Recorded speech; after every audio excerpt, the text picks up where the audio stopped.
Uttar Pradesh assembly इंतखाबात के तीसरे मरहले की आज पोलिंग है। तीसरे मरहले में 16 अजला की 59 असेंबली सीटों के लिए 627 उम्मीदवार मैदान में हैं। उनकी किस्मत का फैसला तकरीबन 2 करोड़ वोटरों करने वाले हैं। तीसरे मरहले में सबसे बड़ा मुकाबला मैनपुरी की करहल सीट पर है। यहां से साबिक वज़ीर आला अखिलेश यादव का मुकाबला बीजेपी उम्मीदवार मरकजी वजीर एसपी सिंह बघेल से है। कांग्रेस ने इस सीट पर अखिलेश यादव की हिमायत की है, जबकि बीएसपी ने कुलदीप नारायण को उतारा है। वहीं इटावा के जसवंत नगर से अखिलेश यादव के चचा शिवपाल यादव मैदान में है। यह सीट शिवपाल यादव का किला माना जाता है। गुज़िश्ता 5 बार से ये सीट शिवपाल यादव जीतते आए हैं। वहीं बीजेपी ने जसवंत नगर की सीट से नौजवान लीडर विनय शाकिया को मैदान में उतारा है, तो बीएसपी ने विजेंद्र कुमार को उतारा है। बहुजन समाज पार्टी के कदावर लीडर और ब्राह्मण चेहरा माने जाने वाले रामवीर उपाध्याय बीजेपी से हाथरस के सादाबाद असेंबली सीट से इंतखाब में ताल ठोक रहे हैं। वहीं रामवीर उपाध्याय का मुकाबला समाजवादी पार्टी आरएलडी इत्तेहाद के उम्मीदवार प्रदीप चौधरी से है। इस सीट पर बहुजन समाज पार्टी से ए शर्मा इंतखाबी मैदान में है, जबकि कांग्रेस ने मथुरा पर प्रसाद को अपना उम्मीदवार बनाया है। उनके साथ ही योगी हुकूमत में वजीर और बीजेपी के बड़े लीडर सतीश महाना की किस्मत का फैसला भी इस मरहले में हो जाएगा। सतीश महाना कानपुर के महाराजपुर असेंबली सीट से मैदान में है। सतीश महाना का मुकाबला इस बार समाजवादी पार्टी के फतेह बहादुर सिंह गुल से है। कानपुर की जब हम बात करें, कानपुर की ही एक और सीट से एक और वजीर नीलमा कटियार की किस्मत का फैसला भी आज होगा। नीलमा कल्याणपुर सीट से इंतखाब लड़ रही हैं। उनका मुकाबला समाजवादी पार्टी के साबिक रुकन असेंबली सतीश नगर के साथ है। वहीं कांग्रेस ने विकास दुबे के साथ एनकाउंटर में मारे गए अमर दुबे की बीवी खुशी दुबे की बहन नेहा तिवारी को उम्मीदवार बनाया है। अब बात करते हैं पंजाब की, तो पंजाब असेंबली इंतखाबात के लिए आज सुबह 8 बजे से शाम 6 बजे तक सख्त हिफाजती इंतजामात के दरमियान राय दहिंदगान हक राय दही का इस्तेमाल करेंगे। आज 1304 उम्मीदवारों की किस्मत बैलेट बॉक्स में बंद हो जाएगी। 2 करोड़ 14 लाख वोटर्स उम्मीदवारों की किस्मत का फैसला करने वाले हैं। रियासत में तवील अरसे के बाद इस तरह का इंतखाबी माहौल पहली बार नजर आ रहा है, जहां मुकाबला 1-2 नहीं 4 जमातों में है। किसानों की पार्टी संयुक्त संघर्ष मोर्चे के इंतखाबी मैदान में आने से किसान वोट के कटने या तकसीम होने की फिक्र उन्हें सता रही है।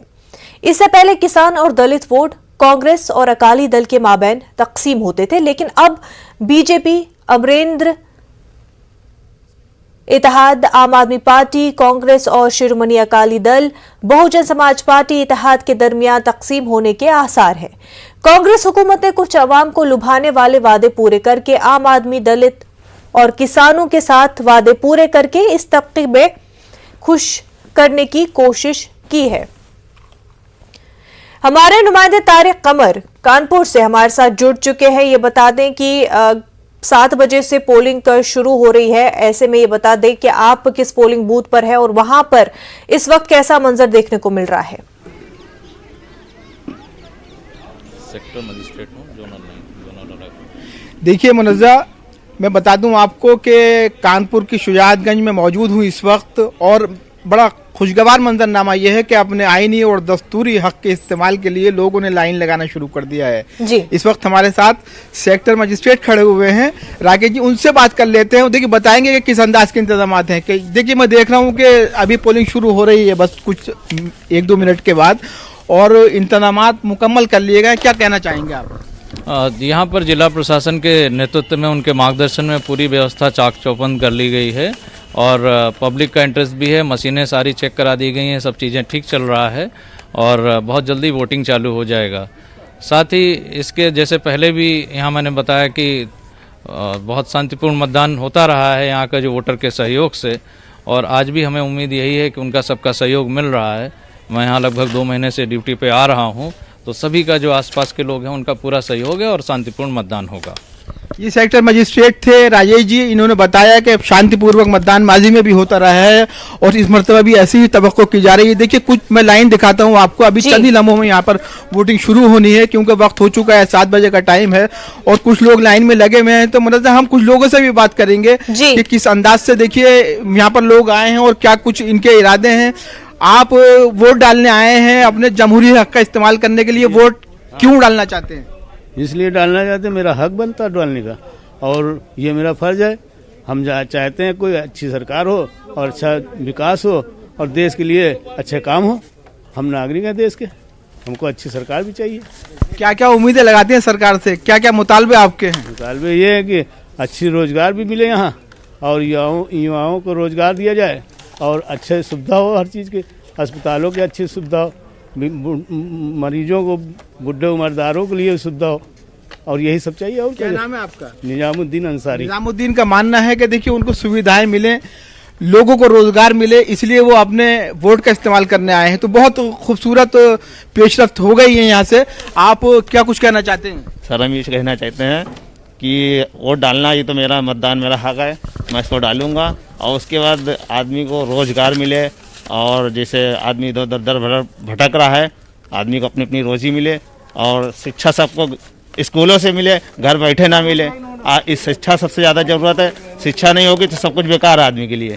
सब प्रश्न कर दूँ। मेरा नाम मोहम्मद इश्तियाक अंसारी। मोहम्मद इश्तियाक अंसारी भी यही मानते हैं कि देखिए अगर लोगों को शिक्षा मिलेगी, लोगों को तालीम फराहम की जाएगी तो मुल्क के हालात बेहतर हो जाएंगे। और देखिए मैं बता दूं कि शुजातगंज में इस वक्त मौजूद है मुनज़्ज़ा जी, पोलिंग शुरू हो चुकी है, लोगों ने लाइन लगा ली है बाकायदा और हम ये देख रहे हैं कि खुशगवार मंजरनामा लेकर ये मरहला सामने आएगा। बिल्कुल, लोग जो है पोलिंग बूथ पर नजर आ रहे हैं, अपने क़िराएदही का इस्तेमाल करने के लिए पहुंच चुके हैं और अपने मुद्दों के साथ जो है अपना वोट कास्ट करेंगे, अपना कैंडिडेट चुनेंगे। लेकिन ये भी बता दे तारिक कमर की क्या अहम मुद्दे हैं और क्या कौन से बड़े चेहरे जो है मुकाबले में दिखाई दे रहे हैं वहां पर? हाँ देखिए बहुत अहम सवाल है ये। जाहिर है कि जो मौज़ूआत हैं इलेक्शन के, तो जो पब्लिक का रुझान हमने देखा है उसके मुताबिक तो यही कहा जा सकता है कि लोग चाहते हैं कि तरक्की हो, विकास हो, लोगों को बुनियादी सहूलियात फराहम की जाएं। बुनियादी बात यही है कि लोगों का नज़रिया यही है कि तालीम हर नागरिक तक पहुँचे, हर शहरी तक पहुँचे, हर तालिब इल्म तक पहुँचे। दूसरी बात यह है कि देख लोग सेहत को लेके बहुत मुतालबे कर रहे हैं कि सेहत बेहतर हो, इसके लिए अच्छे इदारे कायम हो, स्कूल कायम हो और बिलखुसूस जो एक सबसे बड़ी बात है वो रोज़गार को लेकर लोग मुतालबा कर रहे हैं। लोग कहते हैं कि हम वोट डालने इसी वजह से आए हैं कि यहाँ पर हम चाहते ये है कि हर नौजवान को जो बेरोज़गार हैं उनको रोज़गार मिले ताकि लोग खुशगवार ज़िंदगी गुजार सकें। और देखिए मैं बता दूँ आपको कि ये जो कानपुर का कैंटोनमेंट एरिया है, ये इसमें बहुत बुनियादी बात यह है कि 6 कैंडिडेट जो हैं वो मुस्लिम साहब यहाँ पर हैं, चाहे वो हम बात करें समाजवादी पार्टी की, चाहे वो कांग्रेस की बात हो या बीएसपी की बात हो। तो देखिए मैं बता दूं आपको कि सुहेल अख्तर अंसारी जो कि यहाँ के विनिंग कैंडिडेट रहे हैं माजी में, वो यहाँ पर हैं। जाहिर है कि बीजेपी से जो भदौरिया जी हैं वो यहाँ पर हैं और बड़ा सख्त मुकाबला इस मरतबा देखा जा रहा है कि समाजवादी और बीजेपी के माबैन। हालांकि सब कैंडिडेट दावे कर रहे हैं कि वो अच्छे वोट लेकर आएंगे, जीतेंगे, लेकिन जो अभी तक हमने जायज़ा लिया है उसके मुताबिक कह सकते हैं कि नेक टू नेक फाइट है समाजवादी पार्टी, कांग्रेस और बीजेपी के उम्मीदवारों के दरमियान। हालांकि दूसरे लोग भी दावे कर रहे हैं, लेकिन फिलवक्त का मंजरनामा यही है। अब जैसे जैसे पोलिंग आगे बढ़ेगी, लोग बाहर निकल कर आएंगे, घरों से बाहर निकलेंगे, तेज़ रफ्तार होगी, जैसे जैसे सूरज निकलेगा लोग भी साथ साथ निकलेंगे। थोड़ा ठंड का असर अभी देखने को मिल रहा है, लाइन इतनी लंबी नहीं है जितनी तवक्को की जा रही थी, लेकिन देखिए ख़वातीन भी यहाँ पर खड़ी हुई हैं और मर्द हजरात भी इधर खड़े हुए हैं। तो ये लोग निकल के आए हैं जी इब्तदाई दौर में। तो ये कानपुर का वो शुजातगंज वाला इलाका आप दिखा सकती हैं नाज़रीन को कि तमाम लोग, और पुलिस के सख्त इंतजामात किए गए हैं। पोलिंग बूथ पर मुनज़्ज़म कर दिया गया है पूरा एक निज़ाम, जिसकी बुनियाद पर हम कह सकते हैं कि जो एक कहा जाता था कि ये बहुत हसास इलाका तस्वुर किया जाता है, हालांकि लेकिन इंतजामात इस हद तक मुनासिब और पुख्ता हैं कि यही हम कह सकते हैं कि सुकून और इत्मीनान के साथ पोलिंग होगा और जैसे जैसे वक्त आगे बढ़ेगा इसकी जाहिर है कि फीसद में इजाफा होता रहेगा। मुनज़्ज़ा बिल्कुल, कानपुर की बड़ा प्रसादा लेके आए हैं। वो बनता है कि गुरु घर में आओ तो प्रसाद घर से लेकर आना। इसके बाद आगे जब आप जाएंगे क्या रहेगा यहाँ पर, आपको कैसा लगा? पहली बार लड़ रहे हैं, आपकी लीडरशिप के अंदर जो है चुनाव लड़ा गया, आप मुख्यमंत्री थे। लीडरशिप तो पार्टी की है, पार्टी की लीडरशिप के अंदर। लेकिन आप जो है मुख्यमंत्री थे, क्या कहना है आपको? क्योंकि मतलब 111 दिन मुख्यमंत्री रहे, आगे क्या कहना चाहेंगे जरा? आगे परमात्मा की मर्जी, अब लोगों की मर्जी है। हमने सब कुछ अपनी तरफ से ज्यादा कोशिश की है। अब जो लोग चाहेंगे, जो परमात्मा चाहेगा। तो पंजाब में भी अब प्रार्थना और दुआओं के साथ आगे बढ़ रहे हैं और 8 बजे से पोलिंग शुरू हो जाएगी। तारिक कमर हमारे साथ यूपी से जुड़े हुए हैं, कानपुर से हमारे साथ जुड़े हुए हैं। कानपुर की 14 सीटों पर तारिक पोलिंग हो रही है। ऐसे में ये बता दें कि कानपुर में जब हम बात करते हैं तो डोमिनेंट कौन सा तबका है जिनका वोट बैंक जो है काफी ज्यादा इंपॉर्टेंट रहेगा तमाम तर पार्टियों के लिए? देखिए, ये जिस एरिया में मैं हूँ इस वक्त कंटोनमेंट का इलाका हो या यहाँ पर जो शीशमऊ का इलाका है, ये ऐसे इलाके हैं जहाँ पर अक़लियती वोट बैंक जो है वो ये तय करता है कि किस उम्मीदवार को जाहिर है कि उनको जिताकर पहुँचाना है उस ऐवान तक जहाँ पर बाकायदा तौर पर नुमाइंदगी की जाती है। तो देखिए, ये यहाँ पर तकरीबन 40% से ज़्यादा मुस्लिम वोट बैंक है और माजी में भी मतलब ऐसा देखा गया है कि जो सुहेल अख्तर अंसारी हैं उन्होंने बड़ी कामयाबी हासिल की थी। 81,000 से ज़्यादा वोट गुज़िश्ता इलेक्शन में उन्होंने हासिल किए थे और बीजेपी के जो कैंडिडेट हैं भदौरिया, उनको शिकस्त दी थी तकरीबन 10,000 वोटों से। तो देखिए, लाइन बहुत तवील हो चुकी है और हम लोगों से पूछते हैं कि चाचा वोट देने आए हैं आप, किन मुद्दों को लेकर वोट कर रहे हैं आप? अरे मुद्दे पे क्या, गरीबी हटाओ और क्या है, पढ़ाई लिखाई वाला काम हो। क्या चाहते हैं बुनियादी तौर पर, क्या मसला ऐसा है जिसको हल करवाना चाहते हैं आप अपने वोट के जरिए? भाई गरीबी हटाएगी, बच्चों को शिक्षा मिले, कोई कार्य कुछ है नहीं है, बच्चों को शिक्षा मिले, गरीबी हटे। देखिए, बुनियादी बात यही है कि लोग मौजूआत पर बात कर रहे हैं इस वक्त। लोगों का मानना यही है कि उन्हें किसी दूसरे इश्यूज पर बात नहीं करनी, उनके जो जिंदगी के अहम मसाइल हैं, जो जिंदगी के अहम मुतालबात हैं, वो उनके वोट बैंक के जरिए पूरे होने चाहिए। और जाहिर है कि उसी नजरिए के तहत लोग सुबह 7 बजे से लाइनों में लग गए हैं। क्या कहना चाहते हैं भाई, क्या चीज चाहिए आपको वोट डालने के लिए? हमें चाहिए रोड, हमें चाहिए मकान जो सरकार ने दिया सबको, पानी सब कुछ मिल रहा है, क्या नहीं चाहिए मिला है, शौचालय सब कुछ मिला है आदमी को। जिसको नहीं मिला उसको तकलीफ, जिसको मिल गया वो खुश, वो बताना नहीं चाहता। तो देखिए, लोगों का नजरिया यही है कि जो मुतालबात हैं बुनियादी मौजूआत पर बात कर रहे हैं लोग। जैसा कि हमने पहले ये कहा था कि देखिए, लोगों के अलग अलग नज़रियात होते हैं, अलग अलग मौक़िफ़ होते हैं, लेकिन यहाँ पर जितने भी लोगों से अभी तक बात की है, खुदा उनका ताल्लुक़ किसी भी मज़हब से हो, वो यही चाहते हैं कि जो ज़िंदगी के अहम मसाइल हैं वो हल होने चाहिए और वो आइनी और दस्तूरी हक़ जो है उसका इस्तेमाल उन्हीं तमाम अहम मसाइल की रोशनी में वो करना चाहते हैं। जैसा कि हम दिखा रहे हैं आपको कि आप देख सकते हैं कि ये जो इलाका है लखनऊ का शुजातगंज का, कानपुर का शुजातगंज का इलाका, जिसमें के तमाम लोग सुबह से ही 7 बजे से लाइन में लग गए हैं। मुनज़्ज़ा बिल्कुल। और नाज़रीन को बता दें कि 2017 में कानपुर देहात की 4 सीटों पर बीजेपी ने जीत हासिल कर ली थी। कानपुर देहात में 4 असेंबली हलकों में पोलिंग हो रही है, वहीं कानपुर देहात में 4 असेंबली हलकों में पोलिंग जारी है। राया, रसूलाबाद, भोनीपुर और सिकंदरा में पोलिंग जारी है। 2017 में 4 सीटों पर बीजेपी ने जीत हासिल कर ली थी। सख्त हिफाजती इंतजामात के दरमियान इंतखाबात जारी है। तो तारिक कमर, कानपुर के 4 देहात जो सीट है उन पर पिछले इलेक्शन की जब हम बात करते हैं तो बीजेपी ने जीत दर्ज कर ली थी। इस बार किस तरह का रुख देखने को मिल रहा है? क्या कड़ी टक्कर मिलेगी? क्योंकि ये जो इस बार जो तीसरे फेज में इलेक्शन हो रहा है, यादव बेल्ट माना जाता है, सपा का स्ट्रांग होल्ड माना जाता है, लेकिन बावजूद इसके पिछली बार बीजेपी ने जिस तरह से स्वाइप विक्ट्री हासिल की थी वो शानदार थी। इस बार क्या कुछ रुख देखने को मिल रहा है, और खासतौर से जब हम बात करते हैं कानपुर देहात की?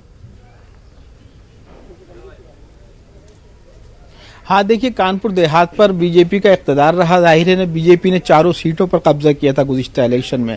लेकिन मैं आपको बता दूं कि ये जो मंजरनामा है इलेक्शन का, ये गुज़िश्ता इलेक्शन से थोड़ा सा मुख्तलिफ नज़र आता है। और उसमें हम ये देखते हैं कि जिस ताकत के साथ बीजेपी उभर कर सामने आई थी, वो ताकत कहीं ना कहीं थोड़ी सी हमें कम नज़र आती है। और इसमें हम ये भी देखते हैं कि लोगों का रुझान जो है कहीं ना कहीं समाजवादी पार्टी की जानिब थोड़ा सा बढ़ता हुआ नज़र आता है। तो देखिए, इस मरतबा जो फाइट है वो एक ऐसा नहीं मालूम होता है कि बहुत ज़्यादा सफाया हो जाएगा किसी जमात का, बल्कि नेक टू नेक फाइट है, चाहे वो कानपुर देहात की बात हो या कानपुर नगर, कानपुर शहर की बात हो। कुछ सीटें ऐसी ज़रूर हैं जहां पर ये मंजरनामा साफ होता है कि उम्मीदवार साफ तौर पर जीत सकते हैं, लेकिन बेशतर मकामात पर हम देखते हैं, चाहे वो 11 सीटें यहाँ की नगर की हों या 4 सीटें देहात की हों, तो देखिए इसमें कहीं ना कहीं अब ये देखा है कि तमाम जमातों ने खुद को संभाला है और संभालने के बाद इस्तेकाम हासिल किया है। और ये इस्तेकाम जो है बीजेपी के लिए कहीं ना कहीं मुश्किलें ज़रूर पैदा करेगा मुनज़्ज़ा। और ये चाहे देहात का मंजरनामा हो या कानपुर शहर का मंजरनामा हो, तो देहात में भी मंजरनामा तब्दील है और इस मरतबा शहर का मंजरनामा भी खासा तब्दील नजर आता है। और ये वो सीट है जहां पर सुहेल अख्तर अंसारी कांग्रेस के उम्मीदवार गुज़िश्ता इलेक्शन में बीजेपी उम्मीदवार को शिकस्त देकर जीते थे, लेकिन इस मरतबा कहा जा रहा है कि हसन रूमी जो यहाँ से एसपी के उम्मीदवार हैं वो खासे ताकत में हैं और लोगों के रुझानात भी उनकी तरफ ज़्यादा नजर आ रहे हैं। अब देखना यही है कि पोलिंग किस अंदाज से होती है और फिर नताइज क्या कुछ मंजरनामा हमारे सामने पेश करते हैं। मैं द्विवेदी जी से कहूंगा कि दिखाएं अपने हमारे नाजरीन को कि किस अंदाज से, देखिए लोग सुबह से यहाँ पर लाइनों में लगे हुए हैं। बिल्कुल तारिक, लोग लाइनों में लगे हुए हैं, वोट डालने के लिए इंतजार कर रहे हैं। ये भी बता दें कि लोग जो है इस बार क्या बदलाव चाहते हैं, क्या जो वादे पहले उनसे किए गए थे जिस वजह से उन्होंने बीजेपी को हुकूमत दिलाई थी, लेकिन क्या वो काम नहीं हुए थे, क्या कुछ काम हुए थे? लोग वहां पर मौजूद हैं, उनसे ही जानना चाहेंगे तारिक कंवर। हाँ, देखिए बहुत अहम सवाल किया जा रहा है कि लोगों के मुतालबात क्या मौजूदा हुकूमत में पूरे हुए हैं या आप क्या चाहते हैं, क्या वाकई किसी तब्दीली के ख्वाह हैं या क्या मुतालबात आपके हैं? अरे काम नाम कुछ है ही नहीं ना भाई, बेकारी है, यही चाहते हैं। और क्या लोग तो काम काज वाले मजदूर आदमी, रोजमर्रा वाले, जब काम ही नहीं होएगा तो कहाँ से क्या होगा? राशन से तो रही, खाली राशन खा लो, दे रहे हैं, जरूर दे रहे हैं, बात हम कह रहे, मगर काम नाम है ही नहीं ना, रोजगार चाहते हैं आप? और क्या भाई, हम लोग रोजमर्रा वाले हैं, कारपेंटर हैं, काम नहीं मिलेगा तो क्या? देखिए रोजगार चाहते हैं चाचा, आपका क्या मुतालबा है? आप बहुत कीमती वोट देने आए हैं, हुकूमत बनाने के लिए बहुत अहम कारनामा अंजाम देने आए हैं, आप क्या मुतालबा चाहते हैं? बदलाव चाहते हैं, हमें काम चाहिए, राशन नहीं चाहिए। राशन तो हम काम करके खुद ले लेंगे।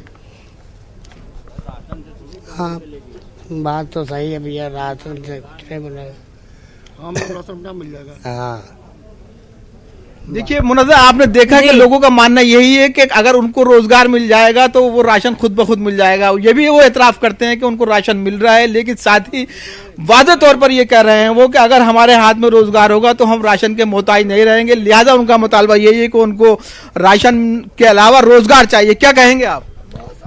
हमारा कहना यही है कि जो है हम उसके साथ हैं जो देश की तरक्की के लिए काम करे, जो युवाओं को रोजगार दे और देश की तरक्की के लिए जो भी काम करेगा उसके साथ हम उसी को वोट देंगे। हमको रोजगार की ज़रूरत है और रोजगार जब मिल जाएगा तो हमें किसी की सहारे की जरूरत नहीं होगी, बस यही हमारा कहना। सर हम तो बस क्या चाहिए? रोजगार चाहिए, तालीम चाहिए, एजुकेशन चाहिए, क्या चाहिए आपको? सर तालीम भी चाहिए, रोजगार भी चाहिए। सर हम लोग को हर कुछ चाहिए, रोजगार चाहिए, कामकाज चाहिए, बच्चों लोग को पढ़ाई चाहिए। बच्चों लोग की हुकूमत में आपको मिला नहीं मिला? कहाँ मिला सर, ना रोजगार है। 250-300-400 रुपये कमाने वाले इसमें 200-250 रुपये कमा रहे सर। फैमिली के साथ में मकान भाड़े का कुछ हो ही नहीं पा रहा, जो खा रहे पी रहे वही सब बच रहा सर। तो आपने देखा कि लोगों में कहीं ना कहीं मायूसी है और लोग यही कह रहे हैं कि उनके पास रोजगार नहीं है, मसाइल से दो चार हैं। और देखिए ये वो इलाका है जहां पर कसीर तादाद में अगलती तबका जो है इस अतराफ में रहता है। तो जितने भी लोगों से अभी तक बात की है सबने शिकायत यही की है कि जितनी तवक्कुआत की गई थी हुकूमत से वो पूरी नहीं हुई हैं और वो बदलाव चाहते हैं। तो देखिए ये शुजातगंज जो कानपुर का बहुत अहम इलाका है उसके नजरियात आपके सामने आ रहे हैं, हमारे नाज़रीन तक पहुंच रहे हैं। और जैसे जैसे ये वक्त आगे बढ़ेगा बढ़ेगा, ये मरहला आगे बढ़ेगा। हम बताएंगे कि लोग किन मौजूदात के साथ आगे बढ़ रहे हैं, वो क्या चाहते हैं और हुकूमत से किस हद तक मायूस या उनकी तवक्कुआत हुकूमत ने पूरी की है। ये तमाम मिले जुले मंजरनामे हम अपने नाज़रीन तक पहुंचाएंगे मुनव्वर, लेकिन फिलवक्त का मंजरनामा यही है कि लोग जोशो खरोश के साथ घरों से निकल रहे हैं और इस हवाले से निकल रहे हैं कि उन्हें रोजगार मिले, उन्हें तालीम मिले। बिल्कुल तारिक कमर, लोगों का यही कहना है कि राशन तो मिल ही जाएगा जब रोजगार होगा। रोजगार एक बार मिल जाए तो उसके बाद राशन का वो खुद इंतजाम कर सकते हैं। तो लगातार जो बीजेपी सरकार बार बार ये कह रही है कि फ्री राशन दिया है, तो लोगों का ये मांग है कि राशन आ जाएगा जब नौकरी आ जाएगी। तारिक कमर, बेहद शुक्रिया आपका।